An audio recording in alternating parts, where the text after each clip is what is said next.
Hey, good morning, everyone. It is Monday, April 13th, and it's time for another Mantra Monday. It's a Kayani, and welcome back. Today, I am going to be passing it on, spreading the message, paying it forward. This is a beginning of a 8-part series, an 8-part series of a beautiful set of instructions called the Sikshastakam. So shiksha, that means instructions, or sometimes to be instructed. Hey, good morning. If you're here, or good afternoon. If you're here, please make a comment so I know who's here today in the comment box. So at any rate, today I'm going to be sharing the Sikshastakam. Again, the Sikshastakam. Shiksham means instructions, and astakam, that means 8. So Chaitanya Mahaprabhu is the saint that we are talking about today, and he is a very, very special personality. Hey, Bill. Good morning. I hope everyone is doing all right. So the Sikshastakam, to give you some background, is a prayer, if you like, that was composed in the 16th century. And it consists of 8 shlokas, we say in Sanskrit, or 8 verses. And they are the only verses that were personally written by Chaitanya. And Chaitanya is what we call a yuga avatar. So yuga means age. It's talking about, obviously a specific moment in time, a specific set of years in time. In the case of yugas, it's a fairly long time, although in this age it's not that long compared to the other ones. This is Kali. So our time is only 432,000 years until this age winds down, and we're about 5,000 years into it. So the appearance of Chaitanya Mahaprabhu is rare, and it's extremely special, and it's a wonderful opportunity. He appeared in the springtime, and it goes according to the lunar calendar. So I did do a mantra about his appearance in the springtime, and I think that his appearing in the springtime is a wonderful correlation to this idea, obviously, of rebirth, renewal, and second chances. So for those of you who are on my email list, I sent out an email talking about new earth and talking about this time that we're in right now. And I wanted to frame the time that we are in right now in something positive instead of just fear and negativity.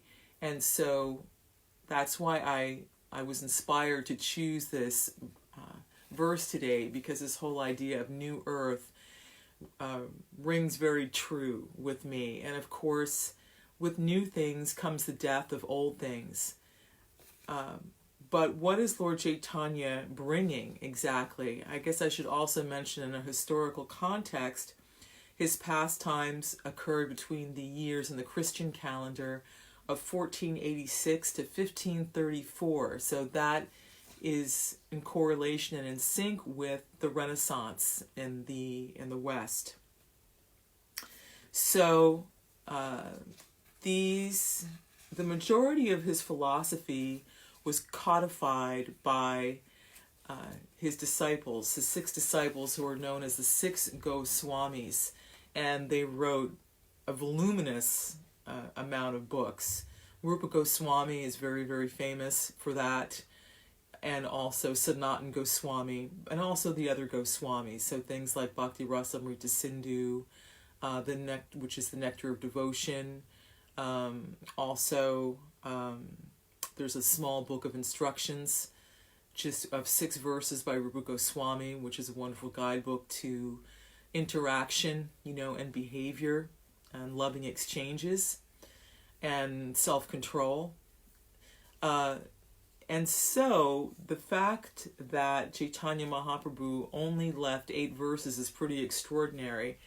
His biographer, there's actually a couple of biographies on him, but Krishnadas Kaviraj, because this book has been translated from Bengali into English, this is the biography of Chaitanya Mahaprabhu, and it's in 3 parts, right? There's the beginning, the middle, and the end, corresponding to his activities, basically his childhood, his teaching years, and then his renunciation and his ecstatic exhibition of prema bhakti. This book, which is on this very thin paper, is 1,500 pages long. So I bring that up because all his principal pastimes are in there, and conversations and exchanges and so forth.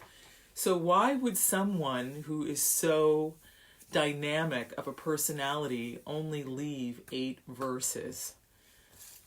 That is the question. So because it's like a sutra, it's very, very powerful, and these 8 verses are the condensed version of the principles of bhakti yoga. They are considered to be the essence of the teachings of bhakti yoga in this particular line, in this particular sampradaya, which is known as the Sri Gaudiya Brahma Sampradaya. So that was a mouthful. That was a whole bunch of Sanskrit that I threw at you this morning.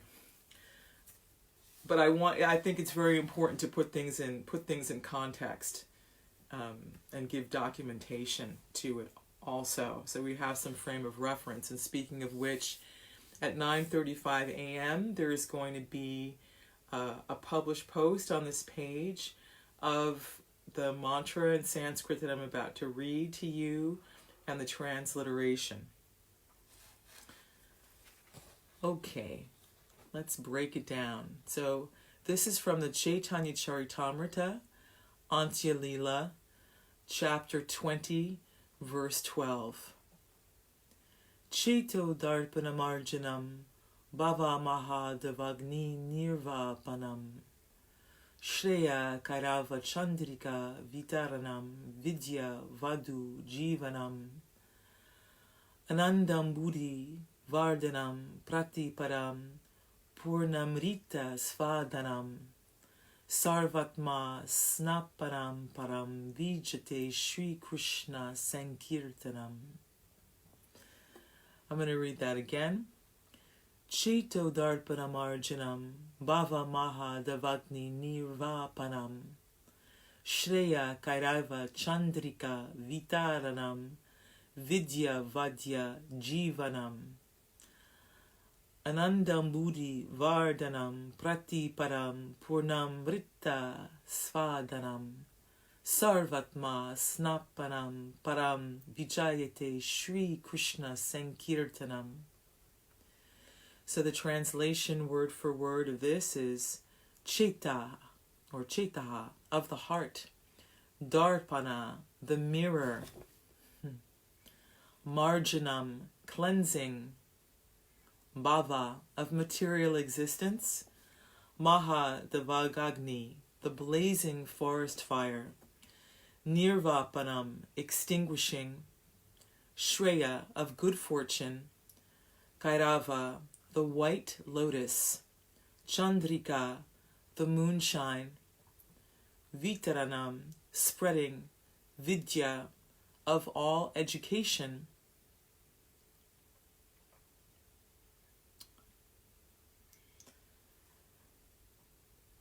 vadhū, wife, jīvanam, the life, ānanda, of bliss, ambudhi, the ocean, vardhanam, increasing, prati-padam, at every step, pūrṇa-amṛta, of the full nectar, āsvādanaṁ, giving a taste, śarva, for everyone, ātma-snapanam, bathing of the self, paraṁ, transcendental, vijayate, let there be victory, śrī-kṛṣṇa-saṅkīrtanam, the congregational chanting of the holy name of Krishna. So, thoughts are things, and words are actions, And sound and mantra is extremely powerful because it changes our mentality, it changes our mindset, but more than that, it changes our internal ecosystem, as it were. It actually changes our heart. So that is the science of sound vibration, and that is the science of transcendental sound vibration. And Chaitanya Mahaprabhu knew this. The purpose of his incarnation, as an avatar, as a Vishnu Tattva avatar, was to distribute the pure love of God, regardless of affiliation, regardless of sectarian affiliation, regardless of race, creed, national origin, social status, wealth, occupation, ashram, single, married, whatever. And whether you were a human being or whether you found yourself in the animal kingdom. And that was his purpose, knowing that in this age that we live in, we are consumed full of anxieties. So with that said, I will read the translation. Let there be all victory for the chanting of the holy name of Lord Krishna, which can cleanse the mirror of the heart and stop the miseries of the blazing fire of material existence. That chanting is the waxing moon that spreads the white lotus of good fortune for all living entities. It is the life and soul of all education. The chanting of the holy name of Krishna expands the blissful ocean of transcendental life. It gives a cooling effect to everyone and enables one to taste full nectar at every step. So, I'm going to break this down sentence by sentence.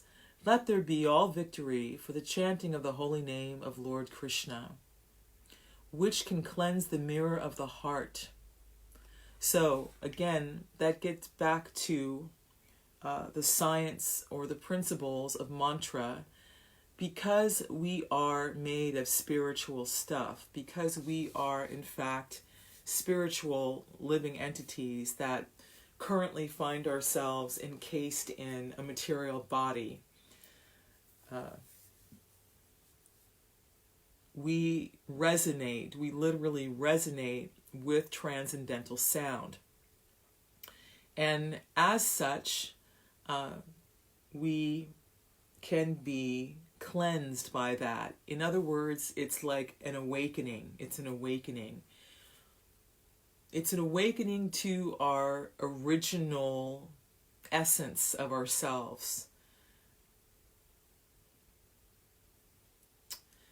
which can cleanse the mirror of the heart and stop the miseries of blazing fire of material existence. Well, I don't think anyone can deny, especially in this time of COVID-19, that we are living in a kind of a miserable existence. The power of this small germ that we can't even see with the naked eye has effectively stopped all normal human activity on this planet. That is powerful. So there's many ways to think about the virus and to think about the reason why things happen. And the way I prefer to think about it is that, there is action, reaction, and there is karma, and then also different things happen to make us stop and reflect. So even though on the surface something may seem to be very inconvenient, when we have big life changes, when we have cataclysmic life changes, it stops us in our tracks and it makes us reflect on our lives and what we're doing, and has what we have what we've been doing, as a status quo. Has it been working? Is it working for us? Usually the answer is no, and that it gives us pause and an opportunity. But why hasn't it been working for us? The answer lies within our hearts, and admittedly, in our hearts, there are beautiful things, but there are also a lot of unwanted things. These are called anartas, and these are qualities that bring us down. We talked about that last week when I was talking about good versus evil and Ravana and the Ramayan. So these are things like envy, greed, lust, pride, delusion, callousness, all these different types of things.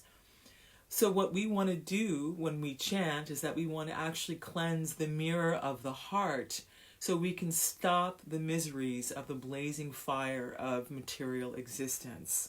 So what is this blazing fire of material existence that I'm talking about, that Lord Chaitanya is talking about in this Sikshastakam? Well, partly it is due to our own behavior and the way that we treat each other and the way that we mistreat each other and the way that we mistreat those around us. This is very true. And again, this is a symptom of having been here in conditional life for so very long, since time immemorial. But another feature of that is external, right? It's adidaivaka. And adidaivaka just means literally the container that we're in, the nature of the material world, is that there's always some tragedy, there is always some misfortune that is happening. You know, we don't want it to happen. You know, we're going about our lives and trying to go through our routine, and still we feel, you know, in spite of our best efforts, that there is a great misfortune that is going on. For example, the COVID-19 virus.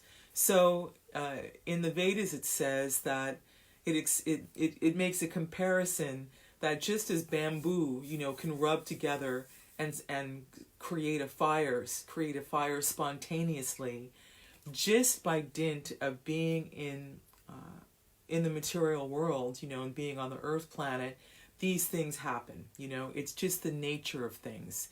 And of course, there are those things that we all have to face in our own lifetime, right? We're born, birth, we die, death, disease. Don't have to elaborate on that one too much. And ultimately, death, or making that transition to another body. Again and again and again and again, that we're going through these things. So for the eternal soul, for the spirit soul, for that feeling that we have inside, especially as we get older, right, Bill? We get older and we're like, holy tamales, what's going on? It was just yesterday that I did this and I looked like this and that I was with these people, right? I'm celebrating, you know, 57 years. And by the way, if you haven't signed up to my free stuff that I'm giving away, please do so. There's a sign-up form. Now you can see that I changed that in the header. There's a little sign-up form below, and you get 3 days of my back catalog for free. So I just wanted to mention that. But at any rate, you know, when I'm looking back, for example, on those songs that I've created, you know, I can remember so clearly where I created them, who I was with, what the weather was like, how I was feeling, where I was living, what was the weather, and what happened, where did it go? You know, now all of a sudden here I am in 2020, and decades have passed, and every week, you know, seems to go by faster and faster and faster. But in spite of that, you know, who I am inside and how I feel is timeless. You can ask any older person and they'll tell you that they still feel the same as they did in their younger years. So this is the duality, you know, that we experience in the material world. And it's annoying, to say the least. You know, war and all these different things. We don't want it, you know. There is a possibility for other things. And what is that possibility? That chanting is the waxing moon that spreads the white lotus of good fortune for all living entities. So there is the benediction. The benediction is the chanting Hare Krishna, Krishna Krishna, Hare Hare, Hare Rama, Hare Rama, Rama Rama, Hare Hare. So this chanting, which is saying, which is asking, O Lord, O energy of the Lord, please engage me in your service. In other words, give me that direct connection. So even though I am here in the material world, experiencing these sort of highs and lows, you know, on this ocean of materialism that is buffeting me, you know, from one thing, one event to the next, you know, I'm scrambling to try and survive, you know, and ensure the survival of those near and dear to me. Please, you know, engage me in your service, so therefore I can be directly connected to you through sound vibration. Why? Because you are non-different from sound vibration. Absolute. The energy of the Lord is sound. And of course, now if you go to our traditions in the West, when we talk about in the beginning, right? In the beginning there was. So in the beginning there was the word, right? In the beginning there was sound, Om. And that sound is able to crack through the heavy dark layers of this material universe, which comprises of 7 layers, actually. We have, let's see if I can remember them all properly. I did talk about it last week, but we have, you know, ether, air, fire, sound, water, earth, and false ego. There you go. So those are the things that keep us imprisoned here, because we have to be on our transcendental best behavior to actually access and live in Goloka Vrindavan. But that doesn't mean that we can't experience the white lotus of good fortune while we're here. And this is where community comes in. This is where our collective coming together to participate in uttering this sound vibration literally changes the atmosphere on the planet, because again, it changes us internally, but it also gives the blessing to the birds, to the trees, to the bees, to the aquatics, to the oceans, to the earth itself. Remember, the earth is a living thing. Some people call her Gaia, some people call her Panchamama. Earth Day is coming up, and she's also known as Bhumi in Sanskrit. You know, in the Vedic tradition and the knowledge tradition, she is known as Bhumi, and she is real, and she is alive, and she is sentient. So she actually becomes joyful by the uttering of the sound vibration, because it is prophylactic, it is completely transcendental, and it is joyful. So, it is the life and soul of all education. Well, that seems like a bold claim. How can wandering in the streets and chanting together loudly this mantra be claimed as the life and soul of all education? Well, if you, there's another little book called Raja Vidya, and it explains that the science of the soul and the knowledge of the soul is actually considered to be the king of all education. And it's considered to be the king of all education because when you are molding your life and molding society and molding your actions to this understanding that ultimately you are spirit soul, and that the person facing you is also a divine vessel, that you are a sacred vessel, the person in front of you is a divine vessel, and everything that you see is also a vessel for the divine. So in other words, when you look at a tree, for example, you're not just seeing a tree, you're actually perceiving the super soul that is also residing within that tree. Or a flower, or an oxen, or a bird, whatever it is, you are actually perceiving the super soul that is the source of yourself. And in that way, your mind changes, right?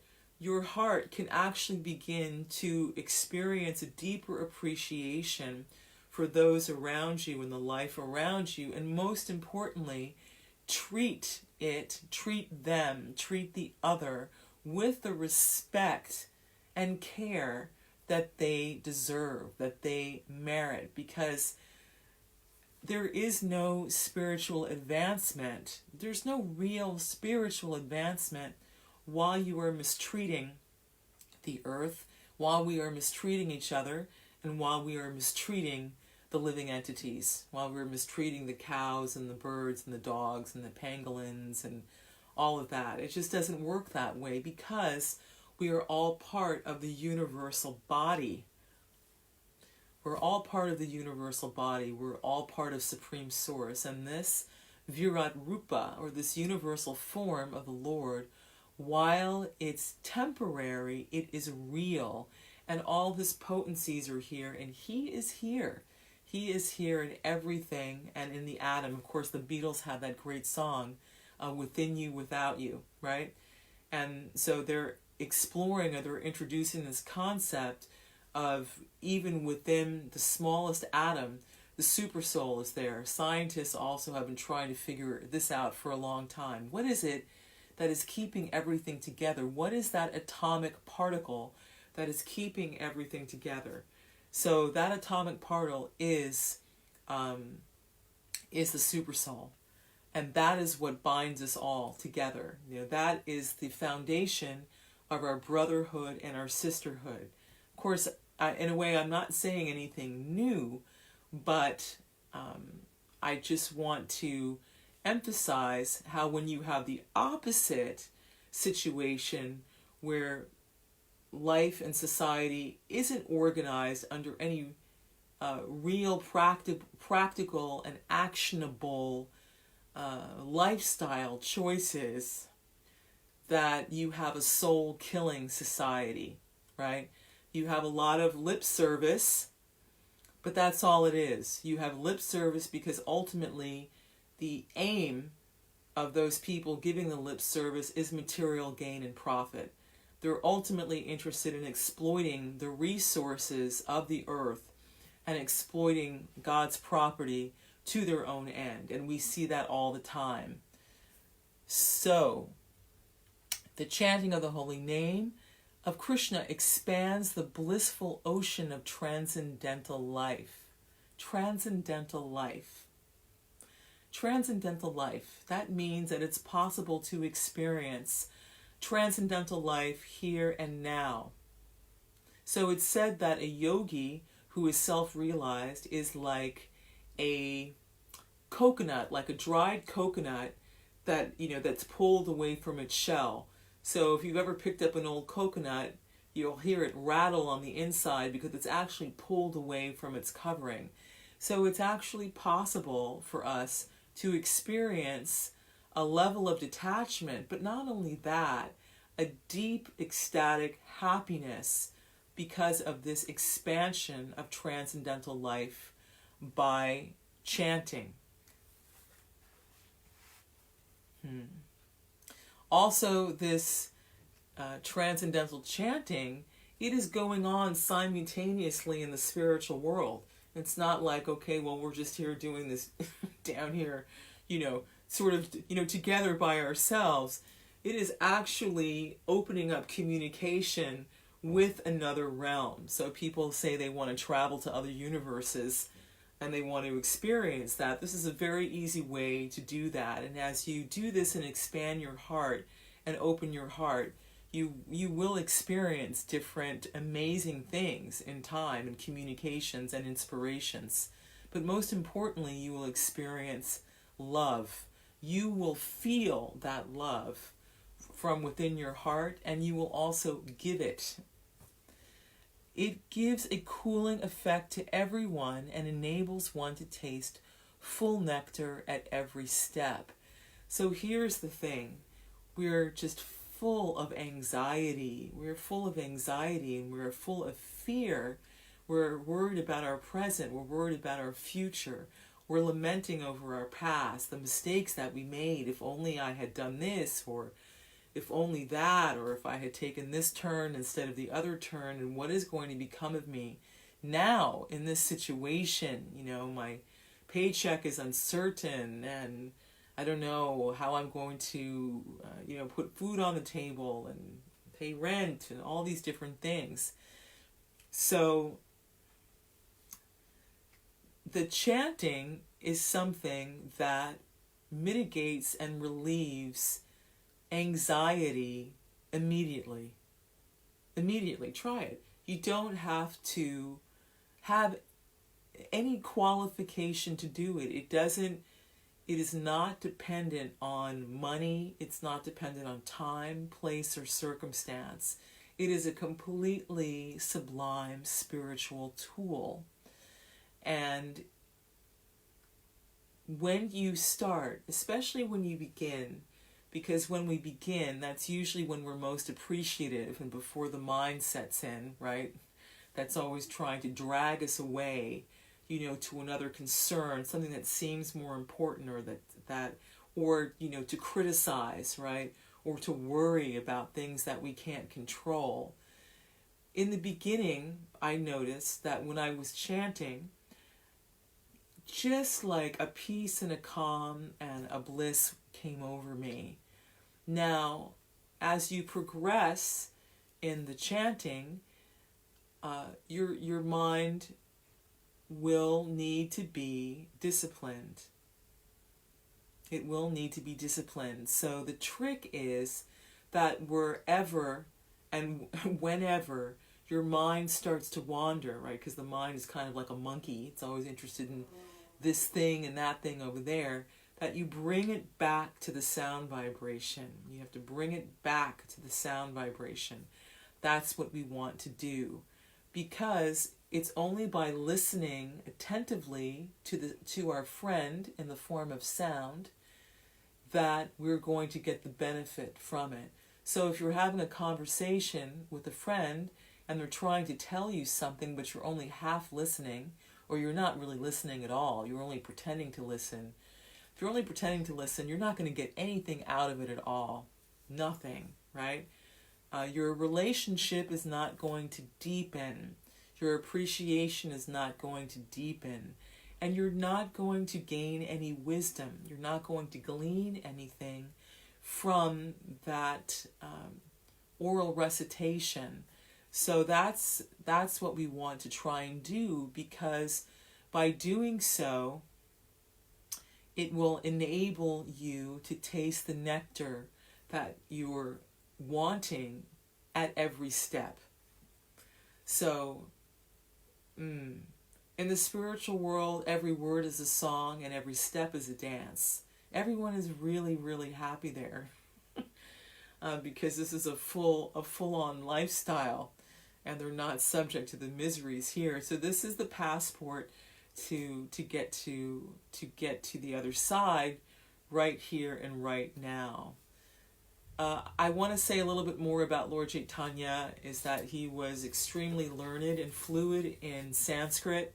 He actually taught Sanskrit grammar, and he was living in Navadvip. Navadvip was the center of learning in India at the 16th century.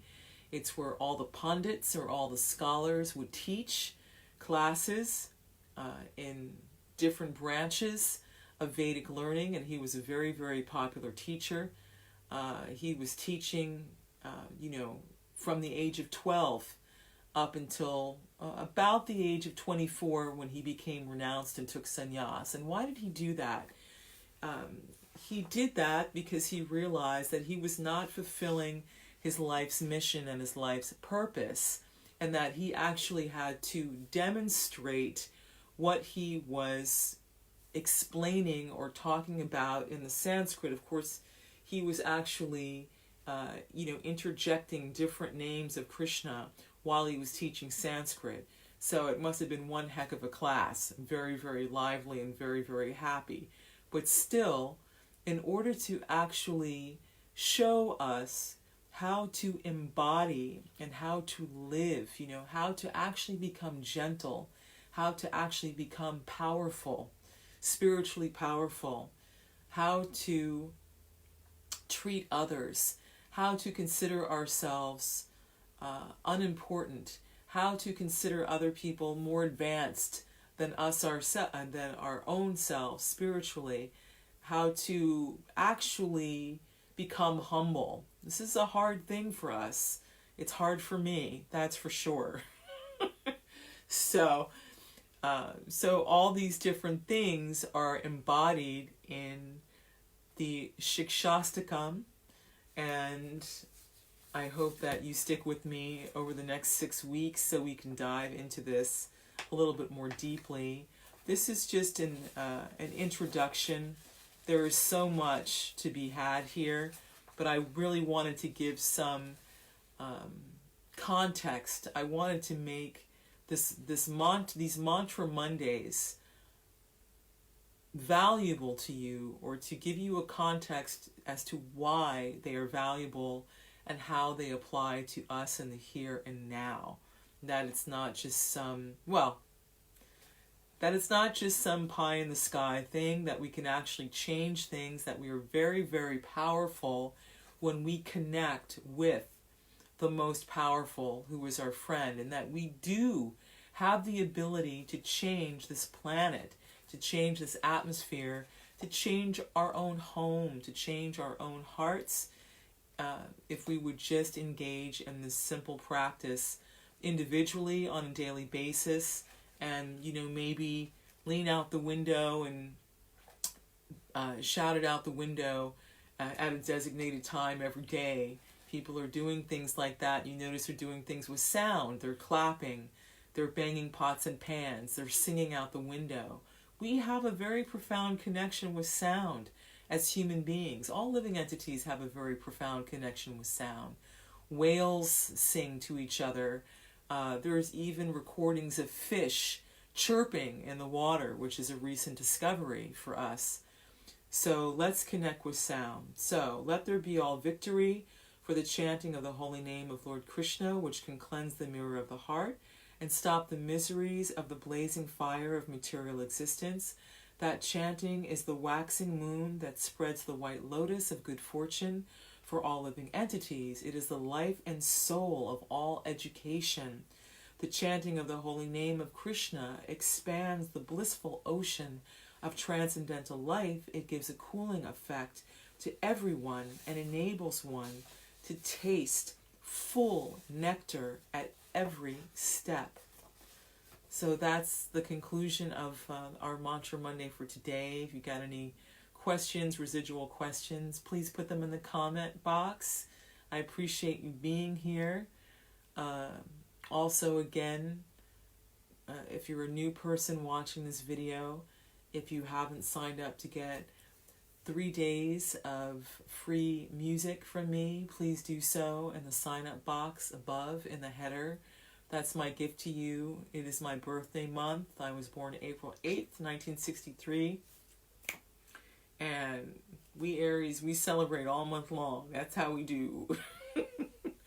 Okay, so have a wonderful day, and I will see you next Monday, which is the 20th of April, and we will get into part 2 of the Sikshastakam by the 16th century Saint Chaitanya Mahaprabhu.